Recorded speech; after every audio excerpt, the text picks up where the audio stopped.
Momo momo monem ciro ro ro ro ro cinemonem lumonem nam nam nam wis pas rung nak. Kok kadingaren nglaras barang to, Mas? Lah jenenge kabeh ben jumbuh karo mungguh. Suaraku tekan apa ora? Iki mau lah ya ora sangu gethek pondo to. Ya ora kok. Tak ombene sik enak. Aduh, jan. Rene jumbuh karo swasanane iki ya, Mas ya iki. Wis ana tela godhog. Ciro roro ciciro cinemo. Semono ya. Wis pas. Alhamdulillah. Kaya-kaya aku kok wis tau ngerti tembang kuwi ya. Coba batangan. Kayane kuwi aku wis tau ngajari Denok. Arep gelomba mapsi apa ya? Nah. Bener kandamu. Iki mau Titi Larase tembang mocopat mligi kakung. Dandang gula penganten anyar Larase pelok patet 6. Oh. Kanggo aben trampil utawa pasang giri mapsi 2026 iki. Kaya-kaya ya sedelo meneh kuwi. Nah, sedelo meneh. Nah, mula saka iki lak ya aku mau nyoba ngrengeng-ngrengeng goleki pas salehe tembang, tembung lan mapaning swara. Wah. Lah kuwi kebenaran banget. Amarga sing wis-wis kuwi najan to wis bener Titi Larase ning Gilok Kading kuwi sok ora trep anggone ngucapake. Pas cakepane. Nah, kuwi mau. Lah mula kira-kira yen mengko panjenengan nembang komplit. Iya. Mengko kareben iso tinggi tulodo ngono. Nah, ngono ya kan. Piye, Mas? Prayoga, Nduk. Mumpung dina iki awake dhewe iso dibukani, didokumentasikan, mengko iso dibiwarake. Kanggo anakku ya anakmu sing nang Salam kono ya anakku sing nang Krinjing kene. Syukur bage ana pigunane. Oh. Nggih, iya. Ayo bareng-bareng. Iya. Nggih. Assalamualaikum warahmatullahi wabarakatuh. Assalamualaikum warahmatullahi wabarakatuh. Sugeng pepanggihan malih kalian kula Woko lan adi kula Rayung ing kalodhangan menika sowan lumantar kanal YouTube-ipun Sibarda sinau bareng Padepokan Sabda ing kalodhangan menika badhe nyobi bedah wontenipun materi utawi tetembangan Sekar Mocopat ingkang benjang dumugi ning Data badhe kaginakaken wonten ing Pasanggiri tembang mocopat Mapsi Tataran Kabupaten Magelang tahun 2026. Nggih. Dene kalodhangan menika kula mboten kiambak kalian adi kula Rayung ingkang samangke badhe nyobi ngudari saking Titi Larasipun miwah menapa menika apa jenenge pocapan lan kedaling lati nggih dene sepisanan dinten menika badhe ngrembak sekar wajibipun Dandang Gula nek sing putri apa to sing putri kuwi kayane ya Dandang Gula coba tak nah dipersani coba nah nggih Sekar Mocopat wajib ingkang putri ugi Dandang Gula ananging menika Dandang Gula panglipur turu lare larasipun ugi pelok patet 6 nah samangke monggo sareng-sareng saged ndudah kawruh sesarengan nggih nggih kawiwitan monggo para kadang pandemen lan Bapak Ibu guru lan sedaya para siswa wonten ing tlatah Kabupaten Magelang sakiwatenipun mugi ing samangke kanal menika kula sak kanca lumantar ibadah saged katampi lan wonten ginopedahipun menggah sedaya kemawon linanggung dhateng para siswa lan linanggung dhateng para Bapak Ibu guru anggenipun badhe mulang muruk dhateng para siswa ing salajengipun. Boten ateges kula dalasan adi kula menika ingkang sakalangkung saged ananging namung kinarya sarana budidaya. Muring samangke wonten paugeran tatananipun lan tuntunanipun menggah para putra siswa. Leres mekaten amargi nembang maca pat menika wonten paugeranipun ingkang boten saged dipunterakaken. Nggih. Nah, menika sampun wonten notasinipun. Notasinipun baku Sakmangke kalian Mas Parwoko badhe dipuncobi menika saking maosipun notasi rumiyin. Mekaten nggih. Nggih. Tak wiwitane ya, Nok. Monggo, Mas. Nggih. Sekar Mocopat Putra Dandang Gula penganten anyar laras pelok patet 6. Notasinipun. Momo monem cirororo cinemonem lumonem nem cirororo ciciro cinemo cirororo luciro nemonem rocici cicirororo monem moluro luciroro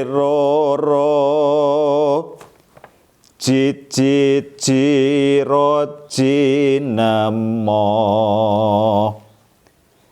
cirororo lumomo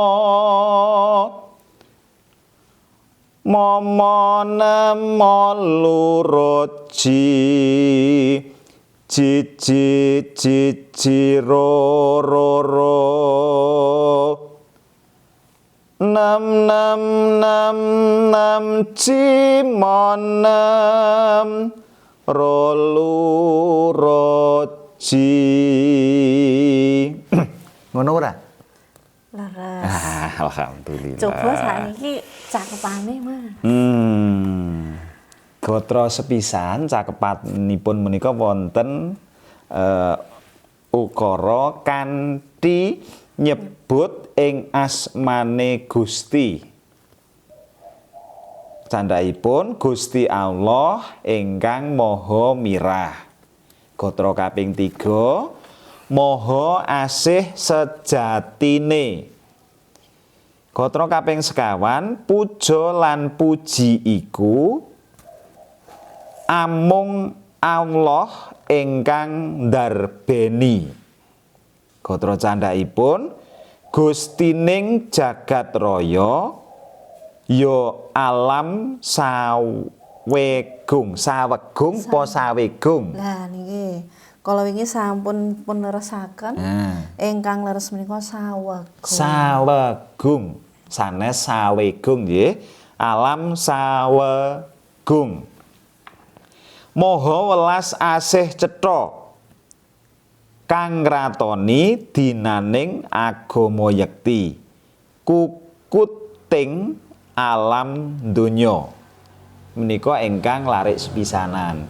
Dene larik ingkang kaping kalih amung kunjuk mring paduka Gusti hamba nyembah saha kumawula angrerepa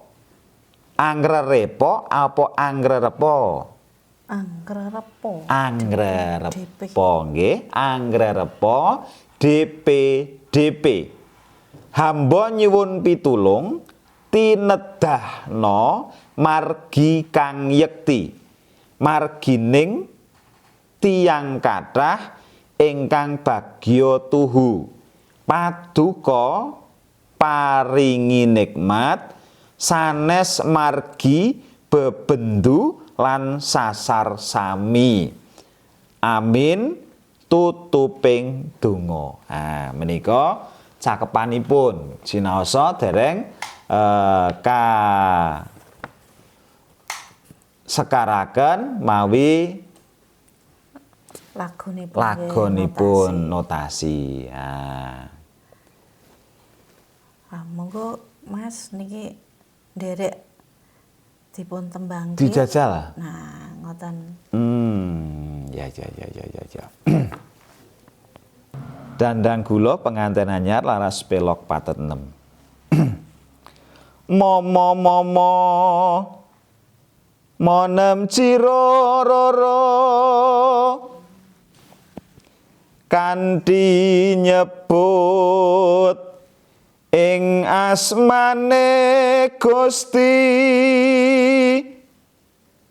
Gusti Allah ingkang maha mirah maha asih sejatine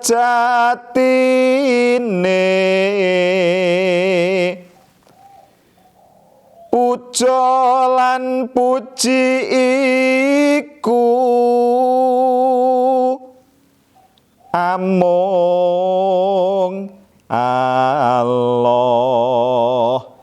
ingkang ndarbeni Gustining jagat raya ya alam sawegung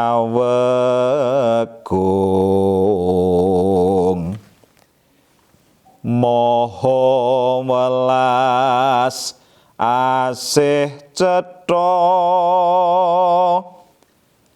kang ratoni dinaning agama yekti kukuting alam donya.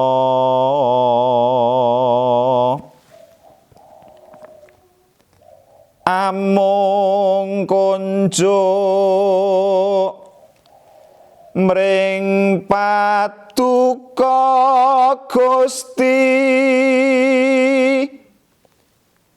hamba nyembah saha kumawula anggrarepa DPDP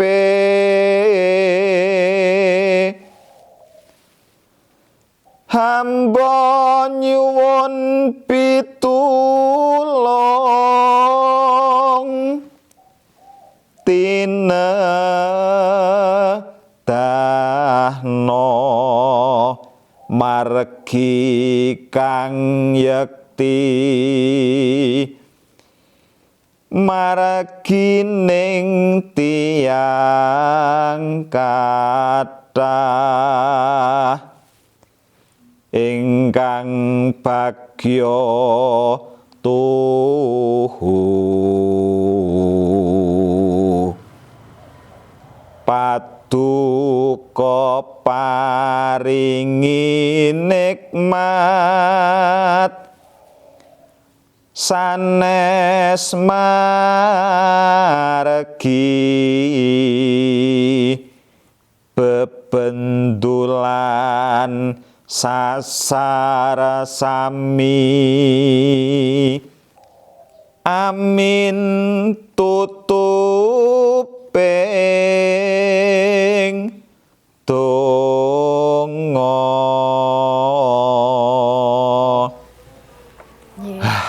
Para pamirsa mbok pilih kala wau sampun dipun sekaraken Dhateng Kang Mas Woko wonten ing mriki Sekar Macapat wajib ingkang putra. Putra milik putra ingkang kakung nggih. nggih. Mbok menawi wonten ana sasar susure ya di ngapura, Nduk. Ya iki awak dhewe iki ya karo latihan. Karo gladen, karo latihan sesuk ben awake dhewe anggone ngajari bocah-bocah kuwi pernah. Pawadan saka salah dadi genah, pawadan genah dadi pernah. Kuwi sing sok angel. Kuwi mah. Coba selirane sing kanggo putri. Nggih. Tak nyoba ning menawa mengkono sing kleru ya aja digeguyu. Aku arep ra geguyu, aku tak trimo bedang. Nggih. Sekar Macapat putri dandang gula panglipur turu lare laras pelok padet 6. 6 cirolo 6 ciroro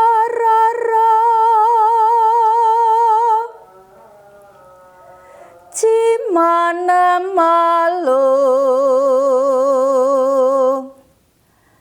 loma 6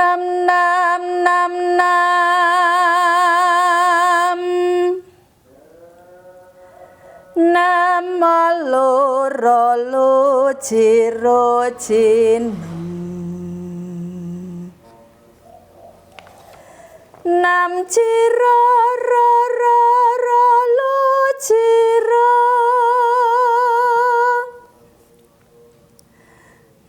6 ro cici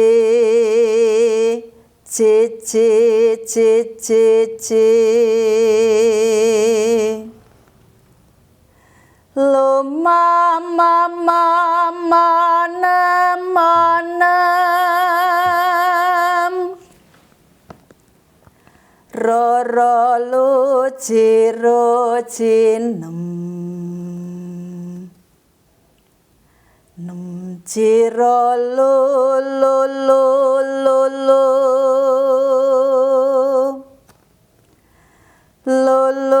ro ciro ciro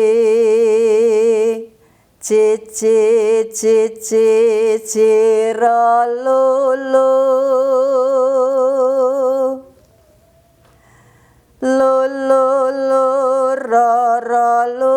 ciroro. Nah iki saka tembang dandang gula panglipur turu lare iki cakepane gatra sing sepisan iku ingkang kamot ing surat Al-Asri. Surat ingkang kaping 103. Mung 3 ayat cacahe. Kapisan tegesipun demi wektu utawi wanci. Mangkono werdinira wigatining wektu. Datan ngemungake asar ajining wektu yakti tanpa upami ya kongsi tanpa guna. Lah yen iki dibacotake ning padha kapindho. Nggih. Dene jarwane ayat kaping 2. Sayektine manungsa menika padha kapitunan kabeh. Dene ayat katelu kejaba wong kang padha mukmin lan ngamal soleh sarta gelem suka pemut lengki nelingan ingkang hak lan weh pemut netepi sabar sayekti wus purna jarwanira. Lah iki biasane kuwi nek padatan oke sing isih padha durung trep anggone pocapane. Kedal. Nah, ini kok antarane pepet utawa taling lan uga antarane to utawa to, do utawa do. Nah, tuladhane ning kene nggih. Ana tembung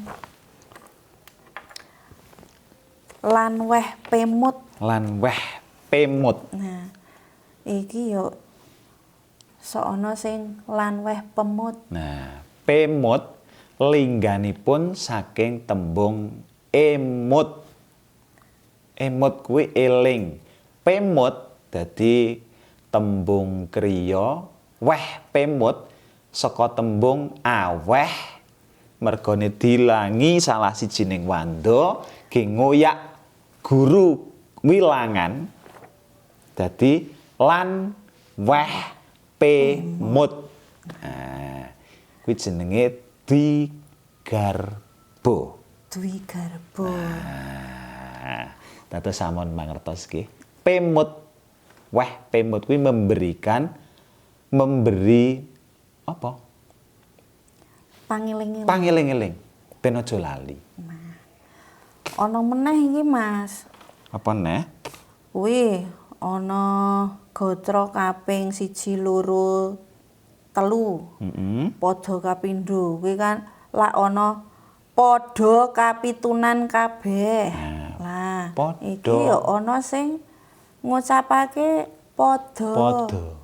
Sanes padha nanging padha. Padha kapitunan. Kapitunan kuwi saka linggane tuna. Kapitunan niku tegesipun menika tegesipun padha rugi gampange rembug. Nah, karena menapa? Ingkang rembug wonten surat Al-Asri demi waktu. Sejatine menungsa menika sedaya ngalami kapitunan. Sapa sing ora ngalami kapitunan yen to saged ngginakaken wektu menika kanthi sae. Nah menika mangke kababar wonten ing padha candhaipun wonten ing pupuh dandang gula menika. Terus iki tak cobane coba disekarke, ditembangke manut karo titilarase. Nggih. Jerolo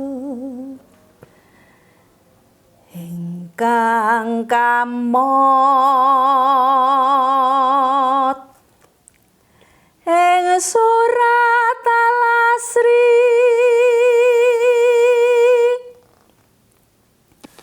surat ingkang kaping 103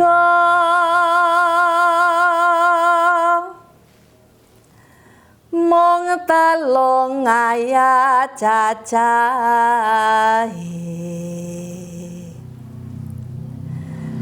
kapisan tegesipun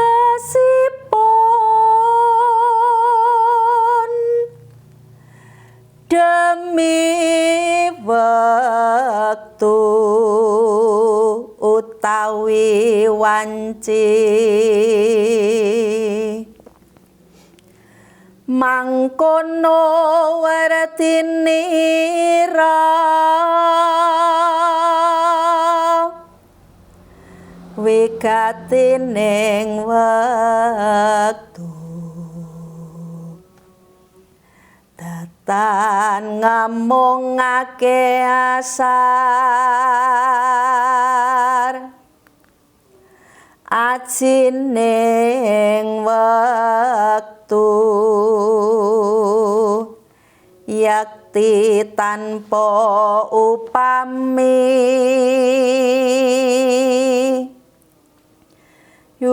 kongsi tanpa guna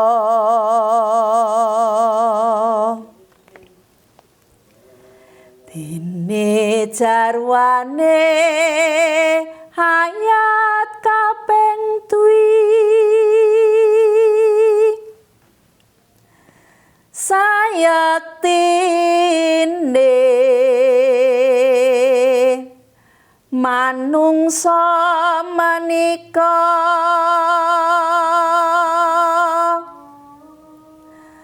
padha kapitunan kabeh dene hayat katelu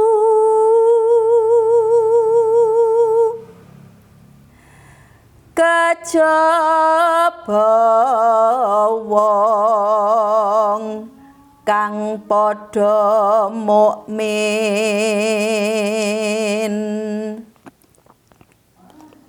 lan ngamal saleh sarta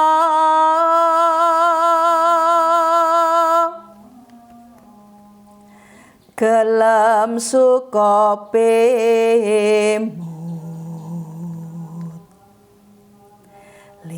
kinelingan ingkang hak lan weh bemut natepi sabar sayekti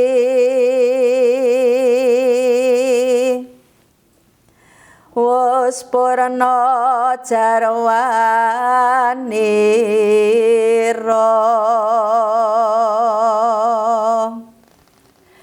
mobilih mekaten cakepanipun tembang Dandang Gula Panglipur turu lare laras pelok padet 6 nah Mas mbok menawa panjenengan iso njlentrehake ana ing pungkasan iki ana gatra kang unine wus purna jarwanira. Nah, ora wus purna jarwanira. Nggih. Kuwi apa sebabe? Saking lingganipun wus purna jarwanira, mboten jarwa, menawi jarwa menika lak sebatanipun kekasih, sebatanipun asma Pak Jarwo. Ananging ingkang pun kajengaken sinaosa seratanipun mekaten Rwanira menika tegesipun ngemu teges artinya ingkang pun kajengaken adalah arti jarwa jarwane artine karena menika gatra pungkasan menika guru lagunipun nglegena A utawi O pramila jarwane pun ewahe dados ira jarwanira. Dados mboten jarwanira tetep jarwanira. Nek bahasane basa apa kae jaman biyen nek kok dadak A kok diwaos kaya ngono apa A diwaos O ngono kae apa tembunge? Kuwi apa ya? Sesuk ben dadi PR. Nah, karena wonten ing Sibarda menika kathah sanget mboten namung kula kalian adi kula Rayung ingkang pengpengan babagan ing kasusastran miwah ing tembung ananging dimenya samangkih wewarah menika saged waradin warata. Mboten winates dhateng kula. Dhateng adi kula ananging kathah sanget. Paran para narasumber-narasumber ingkang samangke badhe saged dipun duduk dipun dudah wewarahipun dimen menapa pangertosan lan ngelmu menika ngrembaka maliginipun basa Jawi lan kabudayan Jawi ingkang tebanipun sanyata mboten wonten tapel watesipun tidak ada batasnya. Nah, amargi basa Jawa menika sanyata ya iso diarani sugih. Sugih banget. Sugih banget. Nah, wonten mriki mawon Ajan to ming sak tembang nanging khasanahipun walah sampun kathah sanget. Ana wewarahe, ana tuntunane, ana tatanane, ning ya ana tontonane. Dimen apa? Ben ora nerjang palang nerak perbatang. Nah, iki bali meneh ana tembang iki mau, Mas. Apa sing apa? Iki ana ing tembang Wajib Putri. Padha kepindho kuwi ya isih akeh sing kleru. Cakepane amarga mung diitung ana ing notasi 6 Cirolu, terus le padha nembangake dene jarwa. Nah, ngono kuwi sing sok kleru. Pamedhoting tembung ngatos-atos. Kados kala wau. 6 Cirolu patang notasi nggih. 6 Cirolu dene jarwa. Tegese napa nek dene jarwa? Terus dadi ora ana tegese. Ora ana tegese. Anggenipun munggel medhot tetep dipun rampungaken dumugi teges ingkang nyata wantah. Wonten ing mriku sinerat dene jarwane. Heeh ta? Nah, dene jarwane ayat kaping 2. Dados ngatos-atos estu. Anggenipun munggel utawi medhot jangan terbawa dengan adanya pendapat bahwa tembang maca pat kuwi maca papat. Yen to samangkih para bapak ibu guru, para ingkang sami badhe mulang muruk dhateng para siswa, kok lajeng ngegeki lan ngugemi pamanggih menika samangke lamun to kepranggul tembung ingkang kados semangkaten tartamtu badhe beda kalani karana mangke pamedhotipun tembung lajeng boten wonten tegesipun maknanipun lajeng kabur. Pramila ingkang dipun ugemi Bapak Ibu saha para dwija mbok bilih menika wonten para siswa ugi nggih ingkang sami ningali menika. Nah, ingkang bagan anggenipun nembang maca pat menika ingkang dipun ugemi sepisan menika babagan notasi. Nggih. Upami menika notasi namung wonten kalih notasi. Nah, niku nggih mboten pareng terus ditambahi notasi dadi luk utawa cengkok. Ah, menika. Lajeng mbok bilih wonten ing gatra menika wonten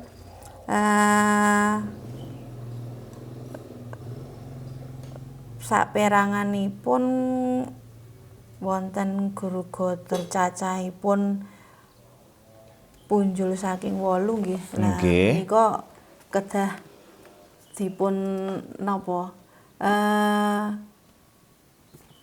saged dipun pedhot mekaten. Nggih. Nah, menika tegesipun saking gunggungipun ketukan utawi wilangan. Nah, kok langkung saking 8 wando. Nah, menika saged pun sembadani. Pun rekodaya dimenya tegesipun maknanipun boten wantah, boten buyar, boten udar, ananging boten nyebal saking notasinipun. Nggih, leres. Tidak harus dengan berpedoman pada 4-4. Yen to pas pinanggih tembungipun sekawan wando menika tegesipun sampun trep nggih mboten napa-napa. Tuladanipun kanthi nyebut. Menika pas. Ananging yen to ing samangkih pinanggih tetembungan ingkang kala wau dene jarwane menika wonten gangsal wando. Nah, menika yen to dipun pendet sekawan mangke lajeng beda kalani. Dewan juri tartamtu badhe waduh. Nah, ngoten menika. Dados estu monggo damel pemut lan dados pengiling-iling menggah panjenengan anggenipun samangke badhe nyekaraken satunggaling tembang utawi sekar maca pat ingkang badhe kaginakaken. Nah, menika saperangan saking tembang Dandang Gula Wajib Kakung Miwah Putri. Nggih. Nah, menika. Mbok menawi wonten tambahan apa? Kados menika sampun pun aturaken nggih babagan edalipun Nggih. utawi notasi lajeng anggenipun munggel menika nggih sedaya wonten paugeranipun ingkang bahkan boten ngantos ngewahi-wahi menapa ingkang dados tegesipun tembung. Lah iki mau aku kaya niki kleru anggone ngucapake Mas. Sing apa? Nah, kudune aku ki le matur kuwi yen sak gatra ana pirang wanda. Lah aku mau yen ing gatra kuwi ana punjul saka 8 gatra apa ya? Nah, tegesipun menika wonten tembang maca pat menika wonten istilah ingkang kedah dipun mangertosi. Sepisan wonten pupuh, wonten pada, wonten gatra, wonten wanda. Nah, pupuh menika napa? Pupuh menika kumpulaning tembang sak rumpun utawi satu jenis ingkang tegesipun saking pada sepisan dumugi pada pungkasan menika wonten gandeng cenengipun. Menika pupuh. Tegesipun tembangipun umpami Dandang Gula mboten namung setunggal pada ananging dumados saking mapinten-pinten pada. Kepara wonten gangsal welas, wonten 16, wonten 8 lan sanesipun. Tegesipun makna bait pertama sampai dengan bait terakhir itu ada berkesinambungan. Lajeng ingkang kaping kalih wonten gotra. Kalau wau pupuh nggih sak ngandhapipun pupuh wonten pada. Pada menika setunggal tembang. Nah, kados menika Sekar Maca Pat Putra Dandang Gula pengantin anyar menika wonten kalih pada. Mbok bilih gampilipun menawi wonten ing basa Indonesia menika bait. Nah, ada berapa bait? Nah, menika pada. Lajeng sak ngandhapipun pada wonten gotra. Gotra menika larik. Larik menika. Lajeng ingkang pungkasan wonten wanda. Wanda menika suku kata. Nah, suku kata. Nah, lajeng mbok menawi ingkang mratah kala wau maca pat kamungking guru lagu, guru wilangan lan guru gotra. Nah, karana maca pat kedah kawengku menika. Yen to nyebal setunggal kemawon menika sampun beda kalani. Nah, tegesipun sampun wah iki apa iki. Nah, lah mekaten. Nah. Terus pundi Bapak Ibu? Nah, menika pepanggihan wonten ing siang menika kados nah, gitu. Mboten kraos. Mboten kraos. Mugi wonten gina pedahipun. Bapak Ibu ingkang kinurmatan, wonten ing pundi kemawon ingkang saged nampi giaran kula sakadang lumantar sinau bareng Padepokan Sabda. Estu kula sak kanca menika namung sarana budidaya. Murih ing samangke para siswa mboten kelangan enggok. Mboten kalindih dening majenging jaman, mboten kagiles dening globalisasi sarta modernisasi. Pareng modern, pareng global penggalihipun ananging jati dirining bangsa kedah rinawat jinaga reksa.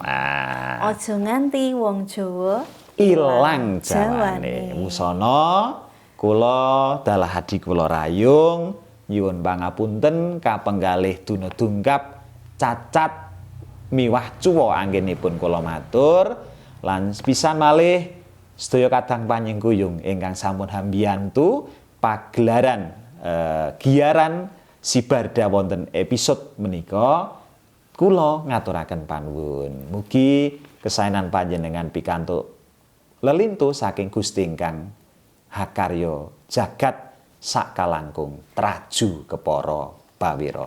Wusana sugeng siang, sugeng pepanggihan. Wassalamualaikum warahmatullahi wabarakatuh. Matur nuwun.